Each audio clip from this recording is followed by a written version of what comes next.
turn it that way. Yeah, you're off. There we go. Can you guys hear me? Oh, perfect. Hello, everybody. Thank you for coming. Welcome to the first, I guess, hopefully annual mental health panel here at Minot State. My name's Philip Green. I'm Troy Cowell. I speak on behalf of the Student Athlete Advisory Committee and the Diversity and Inclusion Council for saying we appreciate you guys all coming out here, and thank you to our panelists for taking time out of your busy schedules to speak to us today. This has been probably all semester coming between the two councils trying to get this built, and we're super excited to be here today. We look forward to continuing to push the conversation about the importance of mental health and athletics, and we're super excited to be here. We'll start with the introductions for our guests. We have Cody Dwyer from the basketball team, Zoya Robbins from the softball team, Nancy Mickelson from counseling. Coach Merkin, longest coach on campus. And then Macy's Severson next to her or him. She's a trainer. And then we got Dr. Mattern, our team doctor. So how today's going to, or I guess tonight's going to go for us, we are going to start with Cody and Zoya taking a little bit of time to tell their story about their experiences with mental health and how they've kind of battled those challenges during their time here at Minot State. And then once they wrap up their stories, we're going to open it up to the 6 panelists. We have, it's about 20 questions that was sent in by student athletes on campus that we're going to kind of rattle off with the panelists, have a good discussion. And then depending on how much time we have remaining at the end, we'll open it up for some live Q&A from you guys. So with that being said, welcome, Cody.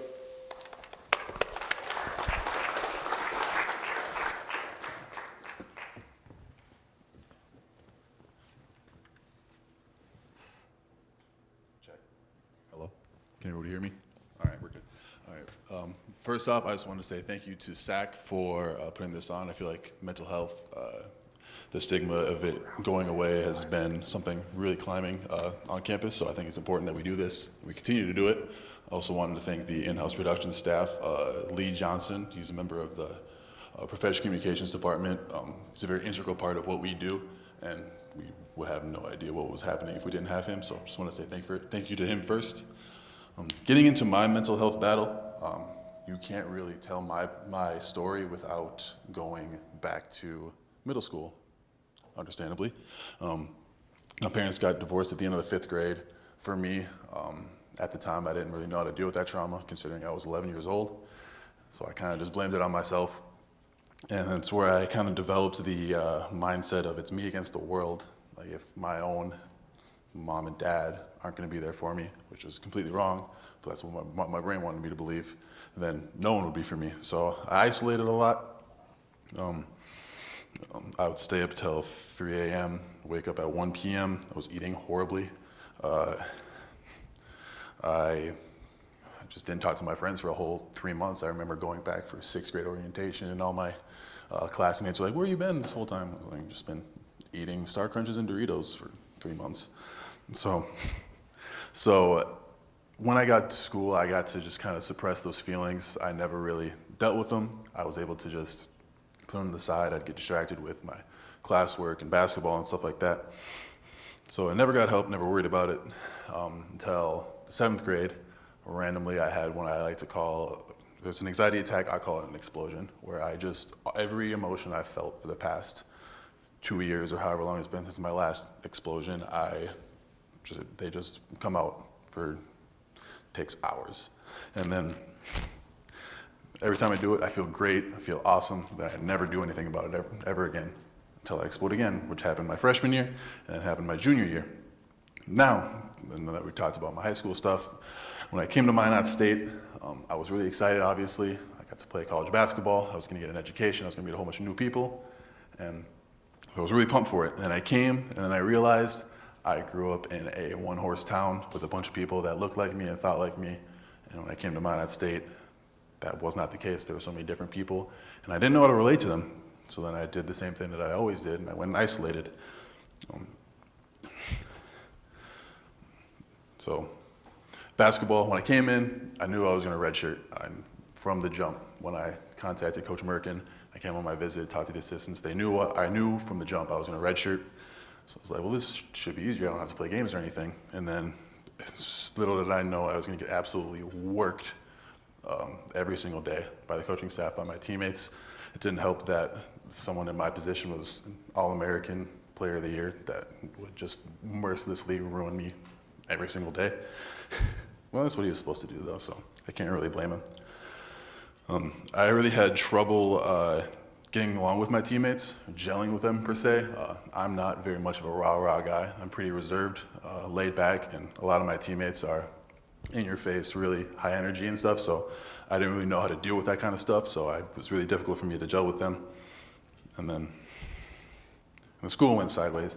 When I was 17 years old, I decided I was going to be an athletic trainer because I thought it was just taping ankles and watching sports, which going into anatomy, the class, absolutely ruined me.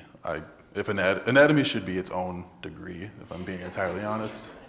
If you've passed both anatomy 1 and 2, hats off to you. You need like a Purple Heart or something.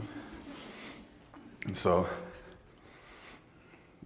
all this stuff was making me not really know if I had a real direction. I had no idea. Granted, I was 19 years old at the time. You're not really supposed to have a direction when you're 19. So I was just putting all this extra stress on me about that. And I continued to isolate. I'd wake up, go to class, go to practice, get worked, and then go back to my dorm and play 2K until like 3 in the morning. And then I'd go to bed, wake up, do it all over again. I was getting 3 hours of sleep a night. I should have been eating like closer to 3,000 calories, and I was skipping most meals. I began to drink a lot. I would get alcohol for the weekend and then not drink it on the weekends so I could have it during the week. And every night I would go home and I would just like drink way too much, more than I should have. And then all this stuff just accumulated and built up until what I like to call my worst day ever, which just so happened to be the first day of my good friend Sam Ulrich, who's here tonight, his visit when he was in high school. The day started just like every other morning, no sleep. And I came out and I realized that I had a 20% in anatomy. I think at the time 50% was passing, so there was no chance I was going to pass it. I needed to do something about it. Little did I know that the last day to drop had already passed. Didn't drop it, so me and our graduate assistant at the time, Ben Robers, went around campus trying to figure out, what can we do? And eventually we ended up at the financial aid office because I realized I had a massive like $5,000 balance on my account. I was like, what is this about? And apparently the government was accusing me of financial aid fraud. They said that there was information from one form to the other that didn't match, and they said that if I didn't come up with $6,000, I was going to get booted from the university. Thankfully, it was just there's an error. My mom filled out that we had child support for 1 year, and then the next year we didn't because I turned 18. If you don't know how child support works, that's when it stops. So we all got sorted out, and thankfully, Kevin Harmon, he came out and he really went to bat for me and got everything sorted out for me. And so all of this really just piled onto me really hard, really badly. And when me and Coach Robers were walking to the office, it was the first time I'd ever verbalized that I wanted to kill myself. Something came up, I forget what it was. Someone said something or something just didn't work, and it just came out of me. I want to kill myself. And as soon as I said it, Coach Robers looked me dead in the eyes, like, what did you just say? And I said it again, and took me to the office, sat me down, and then I had one of my explosions, and I had just an absolute meltdown in our coach's office. Coach Merkin was there, obviously, Coach McBride, Coach Robers, all sat in there with me, and I just unleashed everything I had on my head for hours, when they probably should have been more concerned about Sam Ulrich. Thankfully, he still came here, my very good friend, so I really appreciate him putting that aside. And so after that, like I had in past, when I get done with an explosion, I feel fine, but I don't do anything about it. This time, a lot of people stepped in and really showed me for the first time in my life outside support that wasn't from my family, and that was really important to me. A lot of people helped. They actually directed me to Nancy, and I went and talked to her for a handful of weeks, and it was really great for me to just have an opportunity to just really blab. She probably had no clue what I was talking about, but she's really good at just listening. So I would really recommend, if you want someone to talk to, you talk to Nancy. So after that, after I got to talking a little bit more about my mental health, I decided to have a summer of growth. That was what my little mantra was. I got a haircut, 2016 Cody did not have a haircut. He just had like a military buzz cut, and he looked like a dork. So something similar to this, a little worse. I kind of, refined it. My barber got better too. So except for my hairline's like a couple inches farther back now than it was then, but I digress. Yeah, so I got a haircut, really took my hygiene a little more serious. It made me feel a lot better about myself. I see the opportunities to be with my friends, the ones that I hadn't got to see from high school and my college teammates. I got more active, I got more committed to the weight room. My first year, obviously, I had mandatory lifting, but I wouldn't really push myself. But after that, I really tried to put a couple extra pounds on the bar every single time. And then I met my girlfriend, Callie Delsman. She's been so great for me. It's been really nice to have this outlet where I can just express any emotion I have. Any time of day. I've woken her up in the middle of the night and been like, hey, I'm sad. And she's right there for me. She's my rock. She's my teammate for life, and I couldn't be happier to have her. Fast forwarding now, it's obviously a mental health is an ongoing battle. I still have these explosions every once in a while, but I've really learned that if I communicate my emotions when I feel them, I'm a lot better off. I don't have these explosions. It's a lot easier for everyone involved. And even now, I'm accepting life after basketball. I do have the opportunity, if I wanted to play professional basketball. Right now, I really do want to do it. It sounds awesome, but I know what that will do to my mental health, being on the other side of the planet, away from everyone that I know. It wouldn't be good for me mentally. So I'm in the process of accepting it. It hasn't quite happened yet, but I'll get there soon enough. And then my main point tonight really is just that communication is so essential for everyday life. I think it's really funny how all of us athletes here, we understand that communication is important. We all do it on the court, we all do it on the field, wherever. You go to all of our sporting events, guys are chirping, talking, girls like the soccer team, volleyball team, they're really loud. I really like how they communicate. And we do it in sports every single day. We talk about defense, we talk about scout and stuff like that, but when we come to real life, we just kind of keep to ourselves. And that's just a recipe for disaster.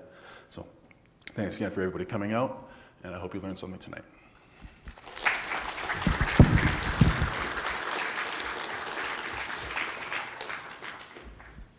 Thanks, Cody.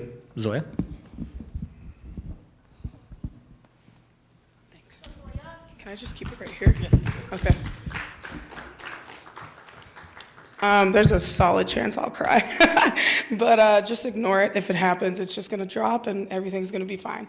And also, it looks like I wrote a novel, but the font is like font 20 or whatever. It's just because I can't see. So if I keep flipping pages, I swear to you, it's not as long as you think it might be. Okay, here we go. Prior to college, I did not know the work I would have to put into my mental health. In high school, I was basically exactly how I am today. Outgoing, friendly, popular, in every club I could have been in. Just ask anybody one word to describe me in high school, and I bet you the word would be star. I was generally happy and successful academically and in sports. I have a great family who loves and supports me, and yeah, I would get sad here and there, but not the kind of sadness that's notable. Fast forward to my freshman year of college. I'm coming to play softball at a university that I fell in love with on my visit, with coaches and teammates that would help guide me along the way. They would help me navigate through student-athlete life, and I would have nothing to worry about. I was ready. To put it simply, I was wrong in a lot of ways. It was my first time in Vegas with the Minot State softball team, and I was so excited to be a freshman ace on this team. The first game we played there, I did pretty well. I did not pitch, but I was hitting, and I had a good game from what I recall. The second game we played in Vegas was against Humboldt State, and it was my first serious collegiate start on the mound. I feel my shoulders tense up. My jersey gets a little tighter, but I ignore this feeling, and I go play. I had to be taken out of the game because I was getting rocked, and we ended up getting run-ruled that game like 13-1. My first collegiate start on the mound, and I got demolished.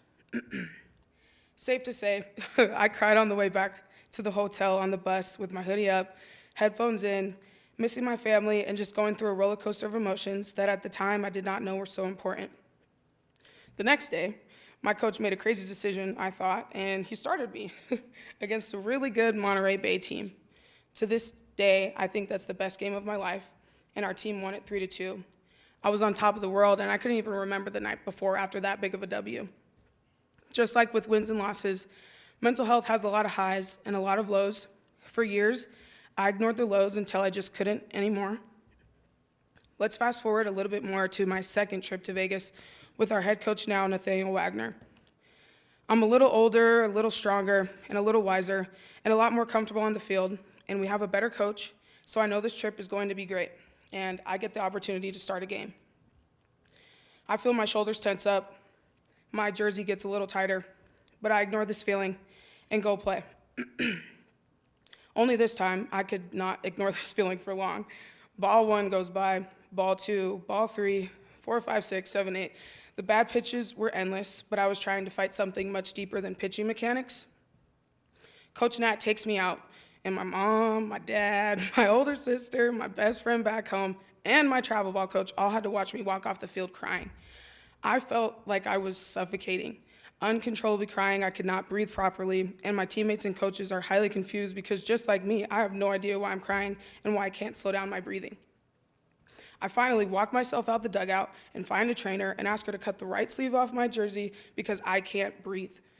I'm sure you can imagine how confused this lady was because what the heck does a sleeve have to do with breathing? But she did it anyway, and I felt instant relief. It's one of the reasons why we have new black jerseys today, by the way. My heart stopped racing, my breathing slowed down, my tears dried, and I was fine, right? A little bit after our Vegas trip, Coach Nat has one of his weekly check-ins with me, and he's basically like, so, Vegas, how are you? I'm worried about you. What happened? I think you had a panic attack. If anybody knows Coach Nat, that's exactly how he said it too. And I'm like, oh no, Coach, I'm good. My right sleeve on my jersey was just a little too tight. He recommended I go speak to someone on campus about this feeling I was getting before games or before anything really important or stressful. I said, okay, I will, and never did. Because don't people only speak to counselors or therapists about depression or anxiety or whatever else? I'm good, Coach. I'm a star. I'm unbeatable, and I'll just handle this by myself. It was just a couple of bad games.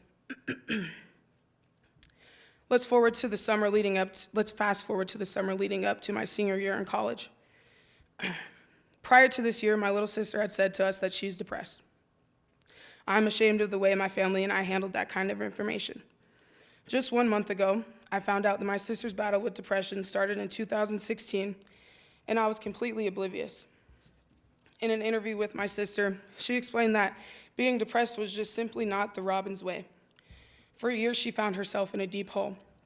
She was drinking to feel numb, getting tattoos to cover her scars, and living her life for everyone else around her and not herself. We asked all the wrong things that did not support her well at all. What did Deja have to be depressed about? Why is Deja so irritable and mean? We had amazing lives growing up. What could have happened along the way that Deja could possibly be so depressed about? These were all kinds of questions my family was asking, and we didn't even give Deja the time of day to answer them. Deja stops going to class. Deja's room was like disgusting. It was a dump. Deja didn't eat one day. Deja overate the next day.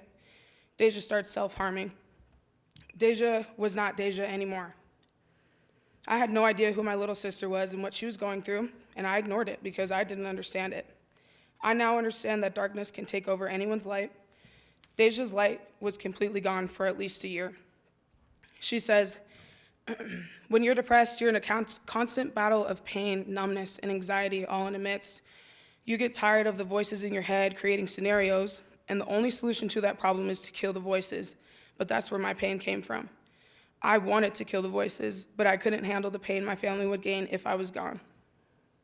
Until just recently, I wasn't living for myself, I was living for my family. I ignored the tense feelings before games. I ignored the irregular breathing. I ignored my drinking problem. I ignored my binge eating. I ignored my closest friend when she would reach out to me to tell me she was worried about me. I ignored everything I could until God gave me no option to stop ignoring and start listening. Here it comes, here it goes. God wanted me to fight. God woke me up with a loss. As my sister is now winning her battle over depression, God decided to send me the ultimate test, the ultimate wake-up call, the ultimate push. He knew I would try and shake all this off unless I experienced it myself, or at least that's what I like to think. I'm checking Facebook one day at the end of August 2021. That's just how I stay in the loop with my mother. And I see a RIP post from one of my old neighbors. I came to find out one of my childhood best friends had passed, and I don't shed a tear. I'm in complete shock. Someone who invited me to my first party in middle school, someone who would eat fudgesicles with me and my sisters at my grandma's house in the summer, someone who said to me, I'm supposed to be on the outside of you and closest to the street while walking home from school just so he could protect me, is now gone, and I did not get to say goodbye. I did not cry for a couple of days. I didn't even tell anyone about my loss until his mom asked me to speak on his birthday at his funeral in Colorado. I feel like leading up to the funeral, I was fine. Then I saw his body. All the tears I'd been holding back started to flow down my face when I saw him lying there. These tears seemingly never stopped. I still cry to this day. I got back from Colorado and got back to my normal life, only it wasn't normal at all. I was sad, very, very sad, and I did not know how to express it. Next thing you know, I'm feeling how Deja felt, almost exactly. I'm irritable. I'm dodging class whenever I can. I'm not eating one day and binge eating the next. Excuse me, sorry. I have never been suicidal, but I did experiment with lots of melatonin because you can't necessarily overdose on it. And I wanted to see if I could sleep long enough to shake this feeling of heartache and emptiness. I was either sleeping 12 hours a day to forget my friend temporarily, or I was staying awake until it was time to start my day over because I didn't want the memories of him to go away. We're going to play exhibition games this past fall, and I got in a game. Warm-ups went great, the energy was electric, our team is really good, and I'm well prepared for this game, except for there's a clear hole in my heart. I get to throw a few innings, but right before I get this feeling I haven't had in over a year now. My shoulders tense up, my jersey gets a little tighter, but I ignore it and go play anyway. After the game, I have no option but to cry to my pitching coach because I didn't do well, and not only did I not do well, but my friend is also gone and he's never coming back. A couple of days after those games, I go debrief my outing with my pitching coach. She says something along the lines of, when you're relaxed and energetic and bubbly like you usually are, you are very successful. But when you are serious, you become tense, and it basically goes downhill from there. And at that moment, I knew I'm not just acting serious. I physically and emotionally felt lifeless. Any positive energy that I was putting out for the last few weeks was an act, and I was trying to trick myself into thinking that I'm okay and that this feeling will pass. I broke down in front of our fairly new coach and just cried to her and told her I'm going to get help because I don't want my friend dying to be the excuse for me not performing well. I want my friend to live through me. I want his passing to shine a light in me that's so bright I could never be stressed. A light so bright that I always feel strong. A light so bright that I always feel protected no matter what this game of softball or life throws at me. I needed help getting back to my true self. And unfortunately, it took a friend passing away for me to realize that mental health is real, and it can be nasty and dark and have no remorse, but it can also be rewarding. Some things that I experienced in college mentally, I could have fought so much quicker if I didn't have this personal stigma around mental health. I could have had ways to help with my performance anxiety and minor panic attacks a lot sooner than my last year of college ball. I could have helped my little sister fight her depression. If there's one thing you learn from this, I hope that it's never too late to work. I hope that it's never too late to work on you. Mental health has no timeline, and truly the work you put into it will last you a lifetime. Check on your people, tell your story, and conquer your demons. I will leave you with a quote from my sister. One thing I have learned is that people do not care until it's too late. You cannot ignore the feeling for long. Getting help does not make you weak. As busy human beings, we first deserve to be human. Athletes, students, teachers, brothers, sisters, whatever titles you hold, you are human first, and you deserve to live your life in the light. The story is not to say that I do everything perfectly now and have everything under control. The story is to let everyone know that they're not alone. There are tools and people out there to help you if you do not know how to help yourself. and to ultimately let you know that the work necessary to have better mental health is so rewarding and you will reap the benefits. Good days will turn into great days. Problems in your life won't feel like the end of the world. You will be more willing to find solutions, and bad days will no longer run your life. You just have to take that first step. Put your mental health first, one step at a time, and let's help end the stigma. Thank you.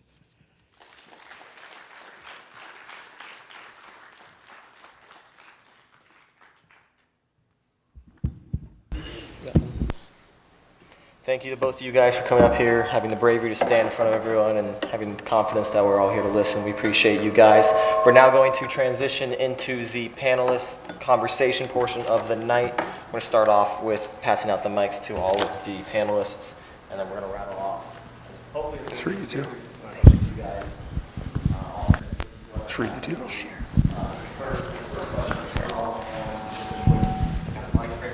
What are some good ways that you've learned to help better your mental health over the past couple of years? I'll start. First, I just want to say me and Zoya did talk about what to wear today. This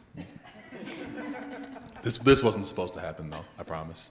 But the way that, can you say the question again? I'm sorry. What's one good way you work on helping your mental health each and every day? Awesome. So, one thing that I've recently discovered that helps me with my mental health, I saw a TikTok, spending too much time on TikTok, just like everybody. It said, when was the last time you did something solely for fun that had you weren't trying to win or you weren't trying for a reward or something like that? And I was like, I don't have anything like that. I play video games, but I'm always trying to win those. I'm trying to do something new. And I've learned that soccer, I go to the wellness center and I kick a ball around. And I know I'm horrible, but Callie can attest, whenever I'm running around, I just got the biggest cheese on my face. I'm just so happy to do that. So I think having something that you can take your mind off of everything that's going on in your life, having something fun to do is the best way for me to work on my mental health. Are we just going down the line? Oh, okay. I'd say the best thing for me was just finding people who I could pour myself into, as well as them pouring themselves into me. I like to be that person for a lot of people, but it's nice to have those people for you as well. I just have really great friends that pour into me when I need it, so I think that has helped me a lot as well. And I think for me, I am a big believer in the power of positive thinking. So if you ever in my office, you notice my sticky notes. And one of the things I read every day is what you think about, you bring about. What you focus on increases. So really taking a look at where your mindset is every day.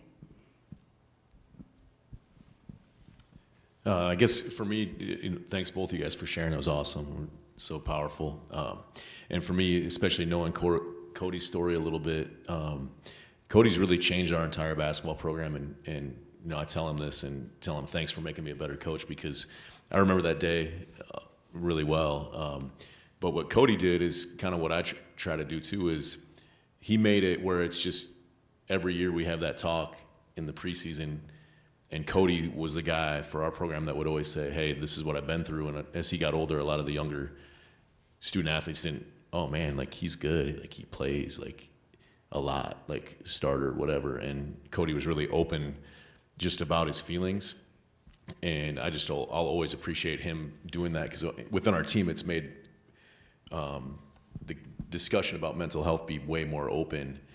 And for me too, from really Cody's example with that, just, and what Zoya said, just talking to people, there's so much power in the people that are around you, and being vulnerable as, as a coach or whatever, or as an athlete. A lot of times you're supposed to have the answers. Like Zoya said, she's the best at a lot of stuff. Just don't forget, that you can be vulnerable, and there's so much power in that to help you feel, your value as a person when you share who you are with other people and they share with you. So thanks to you guys for sharing it, Cody, and just so powerful, everything that you've brought to our program and that you've taught me. So I want to say thanks before I forget to do that today. Okay, for me, I would say unplug, disconnect. Recently, I took a hiatus from Facebook, Instagram, all platforms of social media. I've never felt better, right? I'm no longer a student. I've done that a lot. But I've noticed the older that I've gotten, we're exposed to so much stimuli every day, right? You get text messages, you get messages from your coaches, emails from your teacher, constantly online, plugged in somewhere. Are you where you're at? Do you ever think about that? Like at practice, right, you got to put your phones away, or at least you should, right? For me, it's just getting away from all of this extra stimuli and focusing on, like Cody said, finding something different to do. Go shoot hoops for me. Right? I don't ball anymore, but sometimes I'll go out in the driveway and shoot some hoops. But yeah, disconnecting, unplugging, it's huge right now, guys. Get away from your phones when you have time to do it. So I'll give you the old lady advice because I think I'm officially the oldest person in this room. So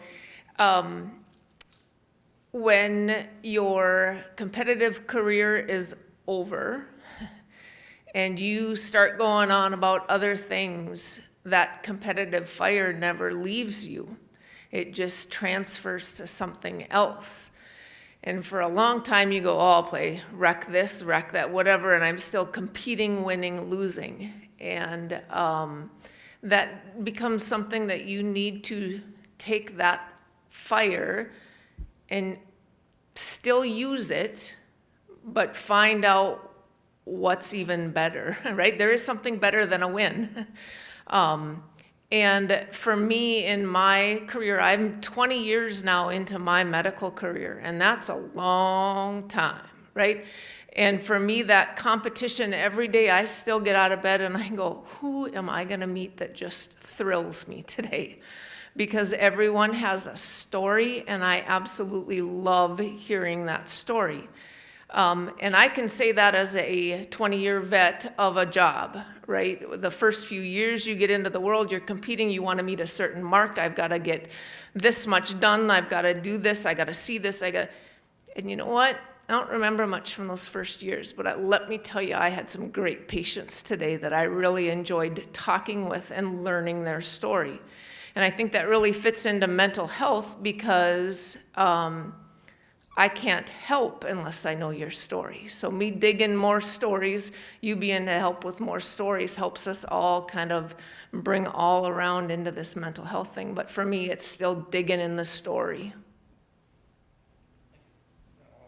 Our next question is for Cody and Zoya.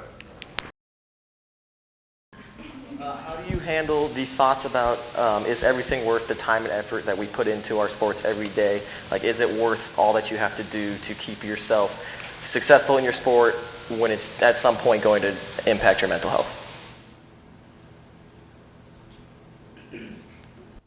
So I would say finding success in other things has helped me a lot. When you're not successful in your sport, it's easy to focus on that, but you have to focus on other things that you're good at as well. I actually just wrote this in like one of my senior emails. I told Ashley, I'm like, if I focused on solely my success on the softball field, I probably would have been miserable this whole 4 years because collegiate sports is just harder. I wasn't doing as well as I thought I was gonna do, but what do you do when you're failing? You pour yourself into other things. Like if I wasn't doing well on the softball field, I would try and do well cheering for my teammates, just like something like that. Just find other successes so that you're not miserable. For me, I like to think about all the things I gained off the court. I think about the people I've met, the places I've been. The first time I ever set foot on a plane was to go play basketball. I had never been on a plane before. I was horrified, and I got stuck in literally the back corner, like window seat. And I was, obviously, as you can imagine, there's no leg room, and that was a horrible first experience. And Coach Merkin got upgraded to first class and didn't give it to me. I'm still mad about that. But yeah, I like to think about what I've gained off the court. I've played basketball with guys from 5 different continents. I've learned so much different things. I've grown so much more.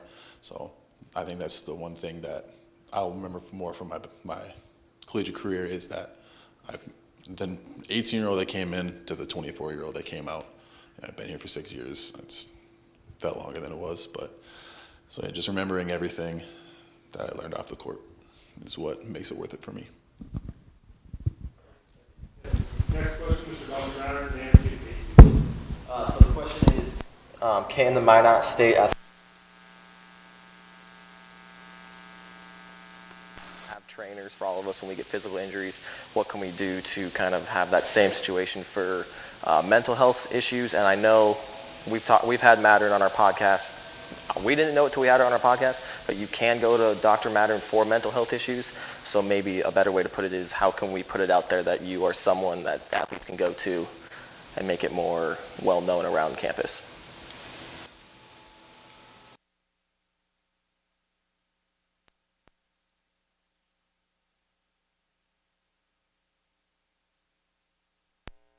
I think that's a tough question, right? I never said that I will see this, I will not see this, I'll take care of this, and I won't take care of this. I am your team doctor. This is my volunteer gig of all crazy things, right? I take care of 400 athletes on the side. So my phone is always on. My athletic trainers have my number. Yeah, at all times, right? So I get called when there is a problem. Now, if I don't know about a problem, I don't get called, right? So I can't go to 400 athletes every day and check in and say, I saw you last week for your ankle, how you doing, how's this, how that, right? I hope that you all feel comfortable enough coming through our athletic trainers or getting to me. As far as a sports psychologist, where I trained at Ohio State and worked at Ohio State, our sports psychologists, we had several, and they had a program there at Ohio State. But sports psychology in some settings are help you with your yips, help you with your free throws, relaxation, image, right? So I think there's a real difference between the sports psychology folks that are going to help elevate your performance versus the counselors, the social workers, the psychologists, the psychiatrists that help us with mental dishealth, right? You know, and I don't know. I am a volunteer asking Minot State Athletics for money for another, I don't know how that's gonna roll, right? I think that making sure that we are using the resources that we have and making known the resource that we would use. Because the absolute worst thing we could do is say, let's get it, let's get it, let's get it, and then not use it. Good answer. I don't know if I can follow up on that, yeah. Alrighty, our next question is for Coach Merkin, Cody, and Zoya. So how do you handle having a positive mindset at practice when sometimes practices can be toxic, when things aren't going well, or if another teammate may be being negative about their performance during practice?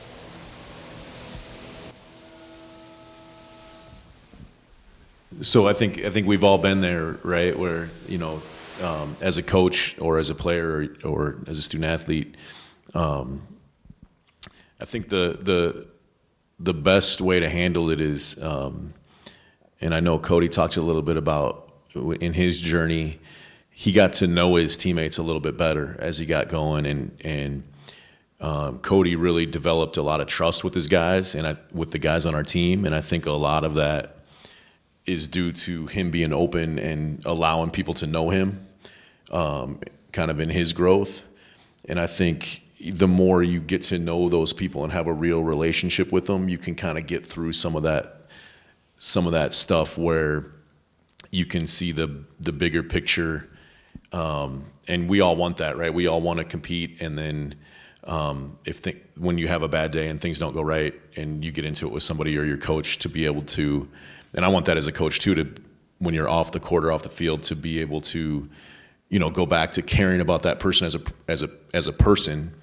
And I think, just valuing your teammates and valuing, hopefully from a coaching perspective, valuing the young people as people and not as, players or whatever. Because all of us are so much more than what we do on the basketball court or football field or volleyball court or whatever it is. But we also always forget that at times, right? And it gets so frustrating. And like Zoya said, there's stats and there's wins and there's losses and all that stuff, and that's real. But trying to pour into your teammates and allow yourself to know them and then especially have, it's maybe not going to be all 20 people or 100 people on your team, but at least if you have your people that are rock solid, and then just confide in them, and I need to continue to get better at this, but I know Cody and I have had talks before where he said hey, it's kind of one of those days a little bit or whatever, and try to be, understand where he's coming from on one of those days, to have a little grace with him, but also have those people around you to, you can tell one of your teammates or somebody close to you, hey, it's one of those days and I need you today. And that's, that's powerful to tell them that. So, because we all know, there's going to be tough days, and you're doing, sometimes those are the days where you try harder and it just gets worse. We've all been there, right? And those don't stop when you're done playing either. You still have those days, when in your career or whatever. So just to have those people that are rock solid around you that you can lean on, that, know me for Matt, not just for Coach Merkin, that I can talk to. So that's a big deal to me, and something I would lean on. I'll echo a bunch of things that he said. Thankfully, I would never have considered my practices that I experienced to be toxic. Like Coach said, there's going to be a Tuesday where everything on your body hurts and you really just don't want to be there. And those are the days where I can really, how I get through that toxicity per se, is I really lean on my teammates. I spend so much time with them. We have so many inside jokes or just things to really kind of get your mind off of practice when you're at practice, which is probably the best thing, the most productive thing to do. But to get yourself through it mentally is great. A lot of times I go to my younger big men and say, "You're getting all the reps today. I'm just gonna I'm gonna be a cheerleader today." So that's kind of how I get through a rough practice personally. I'd say you need to have leaders on your team that recognize when you're having a toxic environment. Luckily for my team, we have a few and we recognize it like that. And you just kind of have to flip the script on everybody. If someone is having an off day, you're going to make sure that their 2 hours in practice isn't as off as their off day was. Or if it's just a down mood in practice, you want to be the one that's up. You want to be the one that's cheering or whatever it is. And eventually it's like a domino effect. You're cheered, next thing you know, the next person is cheering with you. And then next thing you know, you're flipping the mood of whoever came in here with just something in their heart that just didn't want them to practice today or whatever. And it switches like that. Energy is just so contagious, and it's contagious both ways. It's just as contagious if it's positive as if it's negative. And you have a choice for those 2 hours or whatever it is to make it a toxic practice or make it a positive one. And so if you want to be that positive one, you'll spread that energy to someone else. Our next question is for Dr. Mattern and Nancy. What is the best way to help a close friend struggling with mental health? I think the best way to help a friend is just to be there for them, to listen to them. I think believe them. A lot of times, I struggle with an anxiety disorder, and one of the things is when you don't struggle with an anxiety disorder, people try to help and they'll say, just don't worry about it, just quit, you're such a worrywart. And that doesn't help. Sometimes you just need somebody to listen, to believe them, and if it's necessary to refer them for help, to always remember there is help out there. Troy and I are here all year long, so if there's ever an issue with a friend or a peer, remember that services are available. I earlier this month was stuck in Texas at a conference during your snowfall here, and had the opportunity to listen to Sam Acho speak. He's a past defensive player for many different football teams in the NFL, and now he's a public speaker. And he said something that I just think resonates so much with this. And then we were talking about mental health in athletes. And somebody asked him the exact same question. What do you do? And he goes, you lean in.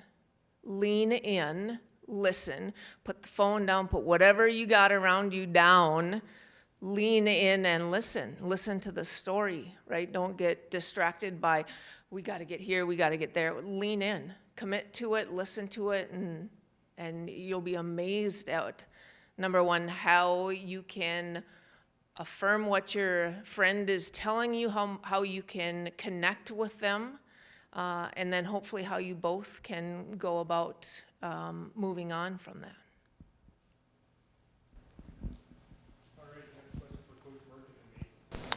How can coaches and trainers make college athletics a safe space for the athletes to feel able to speak about having mental health problems without being looked at as weak or emotional? Well, I guess my question is, as the student body here, student athletes, do you feel like you can't come to us? I can only speak to what I know, and I have had countless athletes come into the training room and, or they'll text me and say, hey, can we talk?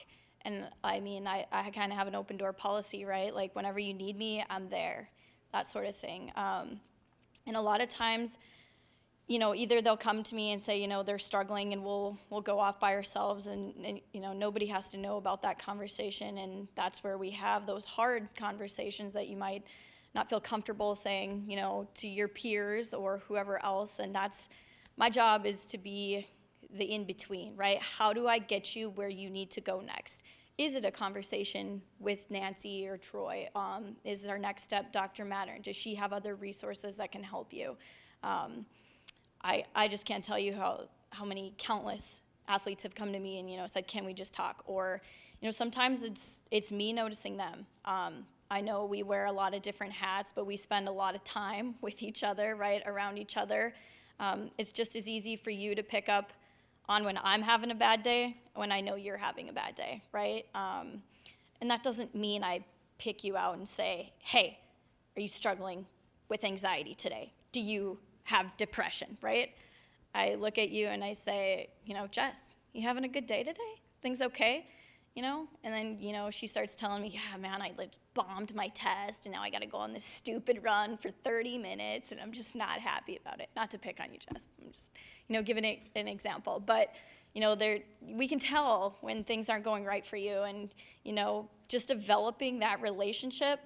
We do that a couple times a week, and you have something on your mind. I've just found that you guys come to us. Say, hey, can we talk? And absolutely, I'm like, okay, maybe I don't have time right this second, but let's find a time, undivided attention. Let's go talk about it, whatever you need. We're not just here for injuries.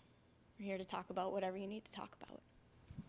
Yeah, I think that's really good. And I would just say, do stuff like this where we talk about it, right? And, show up to this, even if whether you're feeling good, really bad, or somewhere in between, show up. And it's just, that's what we do. I was stealing this from a friend of mine that gave a talk on mental health. It's another coach, and you're on the campus tour, right? And I wanted, as a coach on a campus tour, I wouldn't say like, hey, there's the weight room.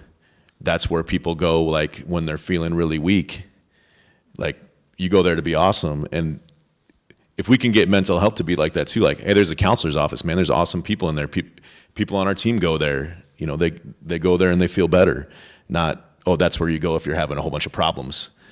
And it gives that sort of connotation if you just ignore it or shrug it off. Does that make sense? Like, so just be at stuff like this and talk about it. And again, like I said earlier with Cody, with our team, man, like, one of the first things we do of the year, like the second or third weekend, like for the last few years, Cody's always said, like, I'm going to tell you my story. And then every year, right, guys are like, man, thanks for saying that. Like, I've gone through this. And just normalizing that we're going to talk about that. And we're going to talk about how we feel, and that's great. And then there's resources if you need more than that, than your teammates or your coaches or whatever. So I think just keeping it in the mainstream and and just continue to talk and encourage your teammates and the people around you to be open about how they're feeling.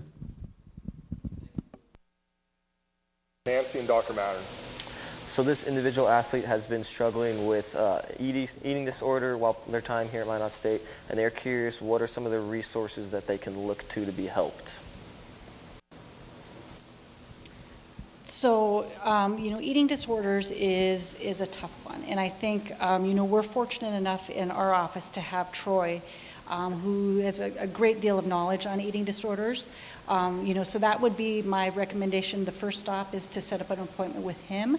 If it's something more in depth, something that he doesn't feel he can handle, we would refer off campus.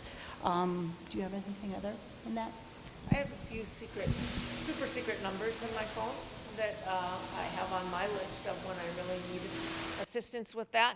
I have a nutritionist who has helped me immensely with plans, dietary plans, and let's look at this and let's figure out what this is and put numbers on things. I use you guys a lot, and then I have a couple of other therapists through our health system at Riverside that we can call, and if it is something that I think we need more aggressive care into the hospital and things like that, I have my go-to people as well. For Coach Merkin. As a coach on campus, would you be open to, as well as, is there a way that we could get coaches to go through a mental health training to kind of help how they should be able to handle athletes going through the struggles? Similarly to every athlete on campus has to do the Title IX program that we go through every semester or every season. So is there a way that we could do something similar for coaches with? Yeah, I think it's a great idea. The coach education side of it. I think we've done a better job as of late of Nancy coming in and speaking with our head coaches a little bit and just reminding us regularly of some of the resource, and Troy's usually there too, of the resources on campus. So it's definitely something that's in the conversation from the head coaches on our department and from our administrators. And then just continuing, I know those of you that are on some of these committees and on SAC, and I know Madeline does a great job of telling you guys how powerful it is to have a voice for the student athletes, to speak up and speak for your team. And if you're not on there, like, speak to your SAC reps from your teams and just, you guys, I'm at the National Committee or Conference of National Association of Basketball Coaches Conference, a couple weeks ago, and as we're speaking with in some of our breakout groups, and also as the whole D2 coaches, it's a lot of it is like, hey, those SAC committees have a lot of power, and just encourage. And I think we do a good job here. I really do with the people that we have in leadership roles and representing the student athletes from our committee here. But I think you guys can get a lot done. I know you can get a lot done, and we're talking about it at our national convention of coaches. Of, if there's something that you believe in as a coach, and your student athletes are saying it on their the SAC committee, like, there's things that are going to get done. So I'd say that's the way to get movement from you all's perspective, and communicate that to Madeline and do stuff like this. And I think a lot of us coaches will be on board for those sort of opportunities for us to grow too. And I think, I think I speak for a lot of your coaches when I say, like, we all want to know how to be better coaches and serve everybody better, serve the student athletes better. So if that's something that you would like, talk to your SAC reps and talk to Madeline, and let's see what we can get done. Awesome.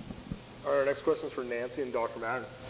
So with summer break coming up, what are some ways, not just with summer break, but breaks in general for student athletes, what are some ways that we can build up our mental health when we have those breaks from our sport?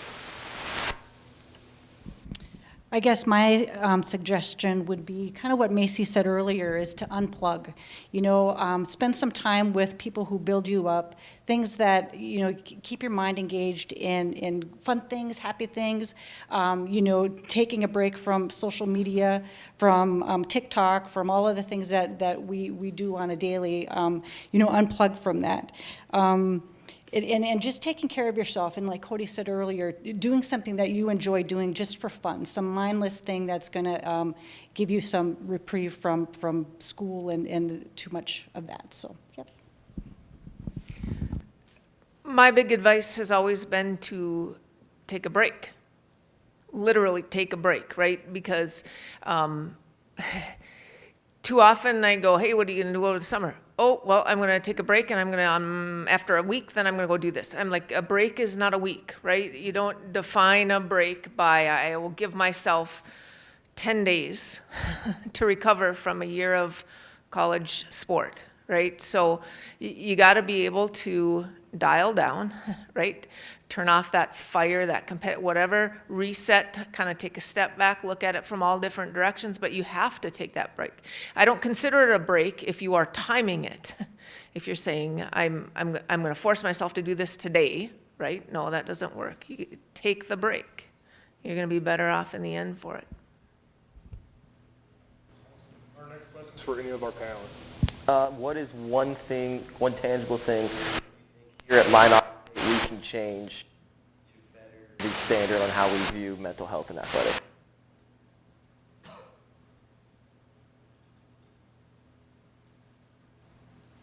I think something like this is very beneficial to it. I feel like I talked about earlier, communication is so crucial. I feel like as long as we continue this conversation, we keep ensuring to student athletes that the people above really care about us and really want us to be successful. I think that's maybe the best way for us to end the stigma that goes around mental health.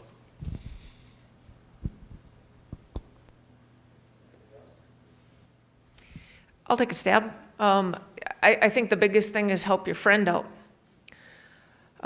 You know, we've all said a lot of take the step forward, communicate, talk to someone, right? But I was humbled by a fact that 2 out of 3 concussed college athletes don't report their concussion because they're worried their teammates will be upset. And that's kind of scary to me, right? Kind of scary to me. But we have to, here at Minot State, we have to take that role of teammate a little bit deeper, right? If we're gonna make this all work, we have to take that role deeper, because this is not a one-person do, this is a we have to do. So I feel that we have to be better teammates at all levels. We have to be able to lean into whoever's having troubles. We have to be able to know where our next step is, or at least where to go with that issue. But I think we can't expect 406 people to be individuals with this. I think we have to be one community to get it done.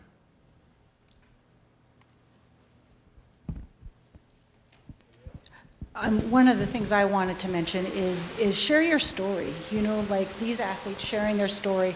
I've been doing this gig for starting my 16th year. And over the years, I can distinctly remember athletes coming in and saying, you know what, I'm here today because one of my teammates, or I saw so-and-so at our opening, you know, that made a difference to them. So don't be ashamed, don't be embarrassed, you know, have the courage to share your story. I guess I can piggyback off that a little bit, and especially to this group, right? There's a handful of us to a lot of you.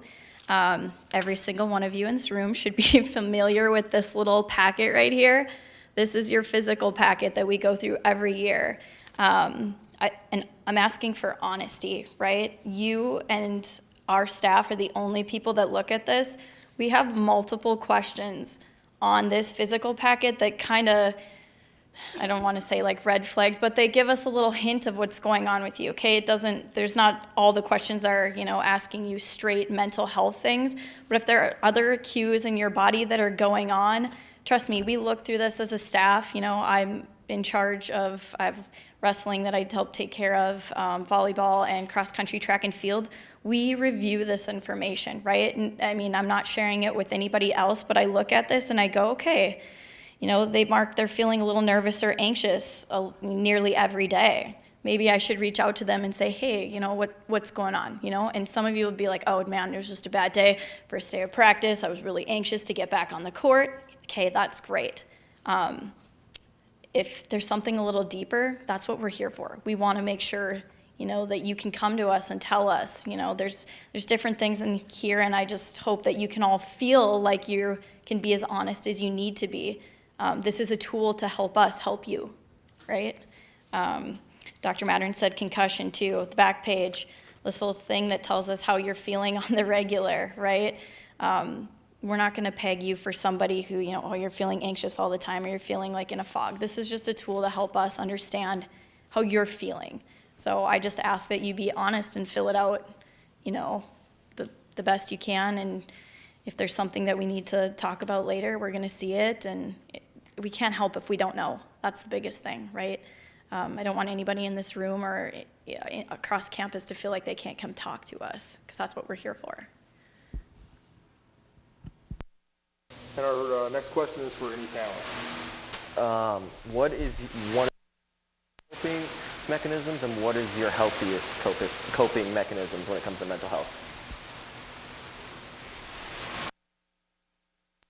Kind of like how I said in the story, one of my unhealthiest coping mechanisms is just like going to sleep and like trying to, you know, forget about it. But you always wake up the next day and the same thing is still on your mind. That's probably one of the unhealthiest, and you wake up even more tired because you're sleeping so much. Sometimes you can't help it, which is understandable, but I'd say that's the unhealthiest. The healthiest for me, I would probably say my friends again, and then I would also say the weight room, especially during the fall season when we can lift as much weight as you want. Exercising is like a proven way to like increase your mental health, and just being able to do that, like to like lift the world, has helped me a lot. My unhealthy side is eating. I have a pretty subpar diet. Even when I'm happy, and when I get really sad, I eat even worse. So that's probably my unhealthiest coping mechanism. And the healthiest one is going to contradict what I said earlier, and it's that I isolate when I feel upset. How I've changed how I used to do it versus how I do it now is that I express my frustrations or my anxiety or something that I'm upset about. I express that to somebody, and then I take care of any of my responsibilities, my homework, practice, rehab, stuff like that, and then I can sit down and I can pick something to do that I want to do, and I'm not going to feel guilty about doing it. So having guilt-free time off has been my healthiest coping mechanism.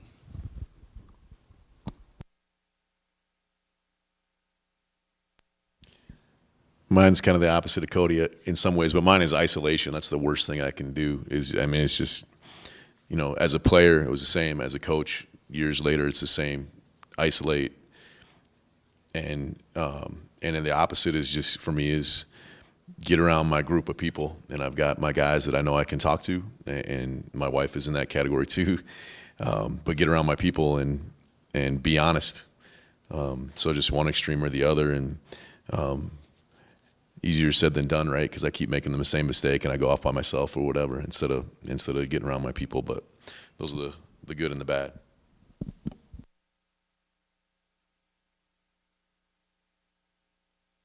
The list is for any of our panelists. Have any of you currently or gone to therapy? Some of the I'm doing so. I already said I did. I went and talked to Nancy back my freshman year, and I actually just talked to her pretty recently about the stuff that I'm dealing with. I feel that it's becoming a lot more normal for that to happen. Going to therapy, going to talk to somebody, I feel like back when I was a kid, I always imagined therapy as you sit at that, like, the weird couch and you stare at the ceiling and there's weird pictures on the wall, and that was kind of the stigma behind it. That was like, you're an outcast and you're weird for doing that. And now I just go into Nancy's office and we can just basically hang out for an hour and I can talk about whatever I want to talk about. So I do go to therapy. Yes, I can confirm. I didn't start. There was one time during my collegiate career here, I had gotten in trouble and I was like forced to go to Troy. And I went one time because I had to. And then after that, I didn't go for 2 years until my friend passed away. And I went to Troy, and that was like the first thing I told him, like, my friend passed away, I don't know what to do. Now what? And that kind of transitioned into, okay, my friend passed away. What was happening in my past that like contributed to anxiety or anything like that. So he was a really good outlet for sure and gave me really good tips.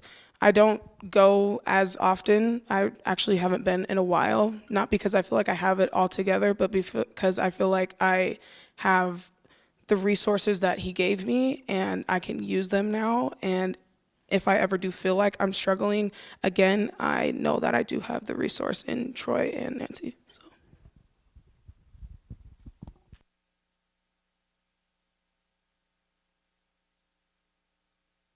Up to you in the crowd. If you have any questions for the panelists, we'll run them. Free to ask.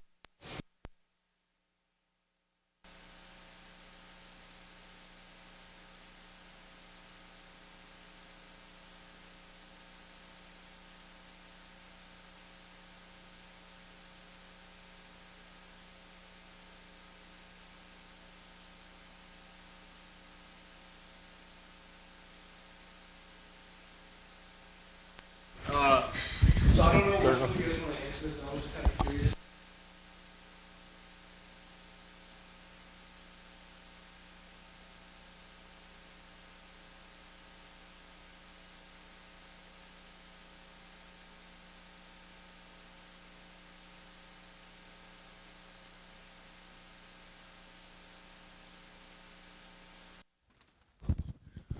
When it becomes irrational, I like to, when I think about my brain, I think about there's a rational side and an irrational side. The rational side, if I have a headache, why do I have a headache? I haven't drank water all day. I'm gonna drink water. My family hates me. Why does my family hate me? Your family doesn't hate you. That's your bad side of your brain is telling you just irrational things. So if you're able to recognize that your brain is being irrational, that's when it turns into you need to go talk to somebody. You need to get something help mentally instead of physically. If that answers your question, Drewski. I would say overall, I guess mood, if you will. For me, right, I took a hiatus from social media. I found myself, like, every time I was taking the time to mindlessly scroll through whatever I was looking at, I'm like, one, is this being productive? And two, like, I was comparing myself to the things I'm seeing on social media. Okay, that doesn't stop the older you get, right? You're always comparing yourself to your peers, people around you, people you don't even know, right? And I was looking at these different things, and then I started feeling bad about myself. Like, I don't look like that. I'm not as successful as my friend across the states, whatever that looks like. And I'm like, wait a minute, like, you're okay. You know, I'm doing fine. And it was just that, like, self-realization that I'm constantly comparing myself to what is out there. And you just kind of recognize, like, this isn't healthy, right? I mean, that was it for me, is knowing, like, why am I so unhappy? I have no, like, not that I don't have reasons to be unhappy, but it was, like, extra to the point where I'm, like, constantly comparing myself to different things and just being like, why? Like, you don't have to be. I have a great job. I get to work with all of you. There's so many things to be joyous about in my life, and I was focusing on all the wrong things. So I guess for me, it was like a self-realization, and that's happened in multiple stages of my life. You know, you have that when you're adolescent, middle schooler, high schooler, like it never changes. The situation changes a little bit, but you're gonna go through these stages multiple times across the lifespan. And I think recognition is the biggest part. Is this helping me or is it hurting me? And I think for me, you know, I have an anxiety disorder. I've had it my whole life. And so I didn't figure it out until I was about this age. And for me, it was when it started consuming me. You know, like if I didn't have real things to worry about, I'd like make stuff up. You know, like kind of what Cody said, where I always say the gremlins take over the wheelhouse, right? Where you're not able to hoe the train. So if it's impacting your daily, like if you're not sleeping, if you're not eating, if you're nervous to go out, you know, there's a difference between general anxiety of sitting in front of a group and presenting versus like general, you know, anxiety that doesn't have any rational reason to it. You know, so if it starts impacting your daily life, where you're not going to school, you're not sleeping, you're not eating well, where it's affecting your relationships, that's when it's maybe time to ask for some help.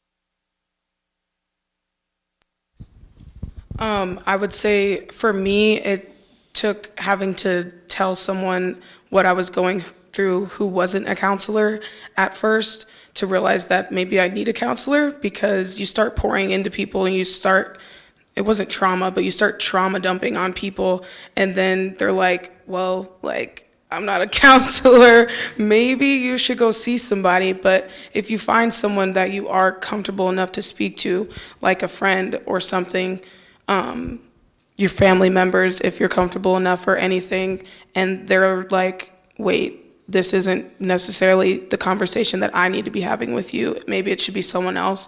I think that is kind of what pushed me towards something too. I was like telling my friends, like, yeah, my friend died, I'm kind of sad now. And they're like, you can't be talking to me about that. You should go somewhere, someone who can help you. But yeah, you start a conversation with one person and maybe that one person can guide you. I think that helped me a lot. Yeah, I did the exact worst thing, and I just trauma dumped on my coaching staff. So finding somebody that you love and you care for, and you don't have to go into everything. Obviously, that's going to be uncomfortable. If you just, everything that you are self-conscious about, you're anxious about, wouldn't be healthy. So just try to start off with something smaller. I'm upset about this, or I'm anxious about that. Picking something small to talk about, get that conversation going a little bit, and then that's going to kind of build your confidence up more to where you're able to talk about a lot of stuff with a lot of people. Like, I'm in a room talking about my trauma with a bunch of people, and an 18-year-old Cody would have never thought he would have been able to do that. So starting off small would be my piece of advice.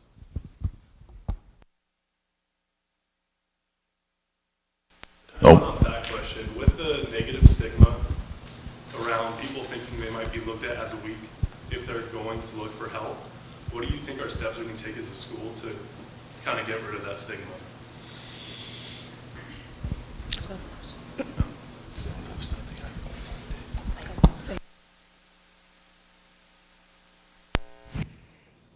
Do you feel weak going to Caleb and asking for increasing your weightlifting?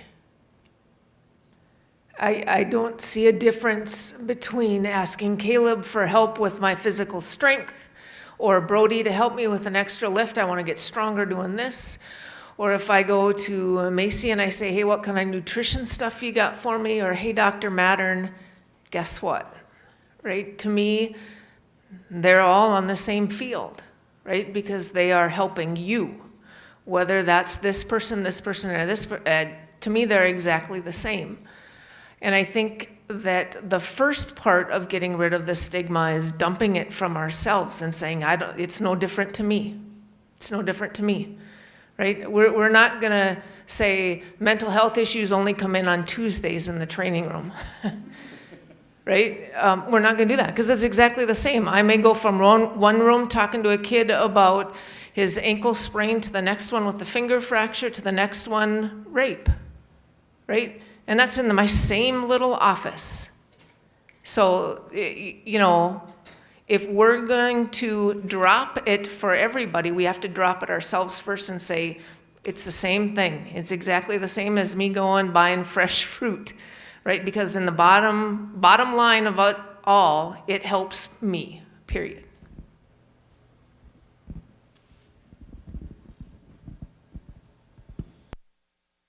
I'll go in on that a little bit too, and that's such a good answer by Dr. Mattern for sure. And I think, as I said earlier, like within our basketball program, like a lot of the guys have spoke up that one of their favorite things that we do a retreat and we get away, and you know, when you're on the court or the field or whatever, there's kind of the people that start or the people that do this or the people that, and they're, you know, he's an All-American, she's a starter.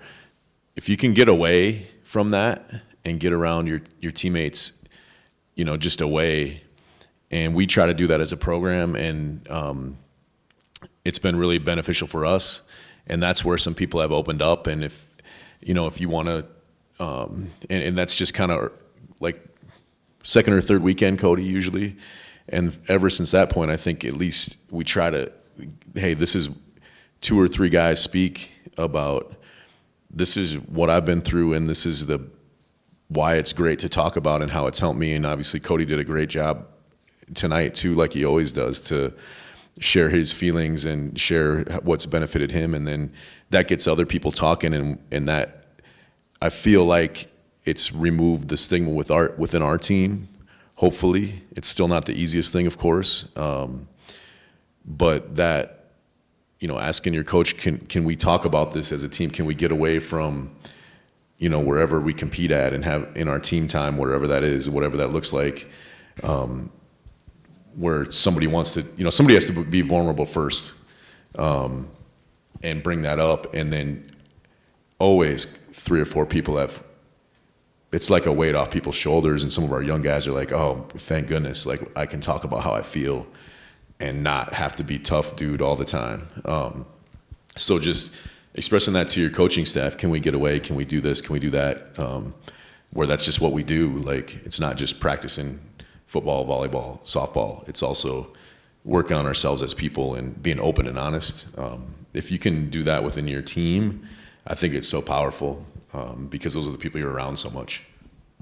If we continue to talk about it, it's like, mental health isn't a thing that just goes away. I no longer have depression. I'm always going to feel great for the rest of my life. That's just not going to happen. On campus, I feel like we have taken steps, I think really great steps, in making it more normal. So as long as we continue to talk about it amongst our teams and with our athletic training staff, because I've done just what Macy was talking about. I've talked to multiple of the athletic trainers that I've had and said, hey, I don't feel good. My brain's not well. I feel burnt out. I'm depressed. I'm anxious. So as long as we continue to keep doing that and making it normal, like just like if I were to walk in and say, I have a headache, I have a cold, my knee hurts, I feel like that's just going to continue to make us better as a program. I'm sorry. With your mental health, you just kind of have to be selfish, I think. You can define for yourself what makes you weak and what makes you strong. And if going into the counselor's office makes you stronger, that's all you need to know. And if that's what you think, that's all you need to know. And if anyone else thinks differently, it doesn't really even matter. So that's all I would say is, like, be selfish enough to go get your self-help, no matter what other people might think, if it makes you feel weak, because you'll come out stronger. Last thing to add to that, I would say advocate for each other, right?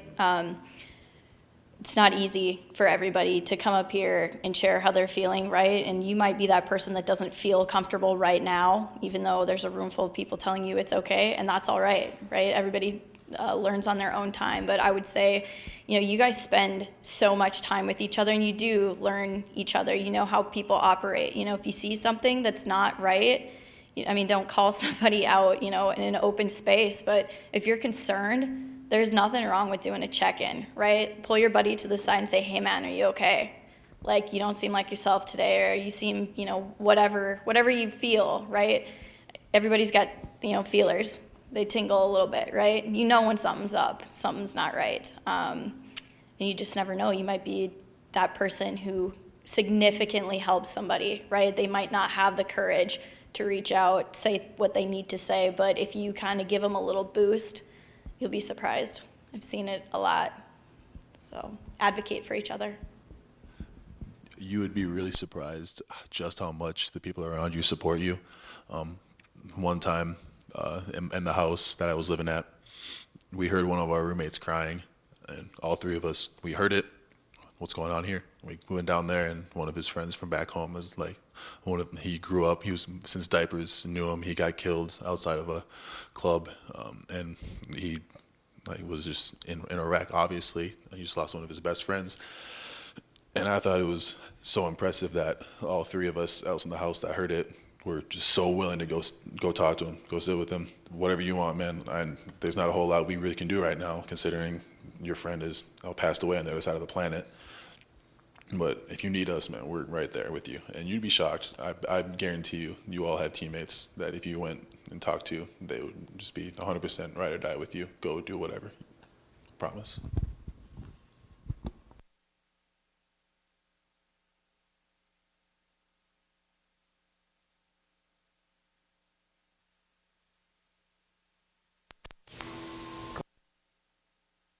Let's put a hand together for the panelists one more time.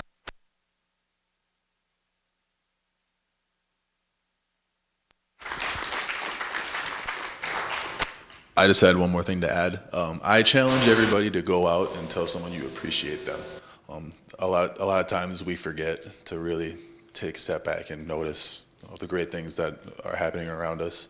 And if you're doing something really good and someone tells you that they appreciate you, it's going to make you feel like you're on cloud nine. And I'll start first. I think Madeline has done a fantastic job at making our program better since she's been here. So I just want to say that I really appreciate you.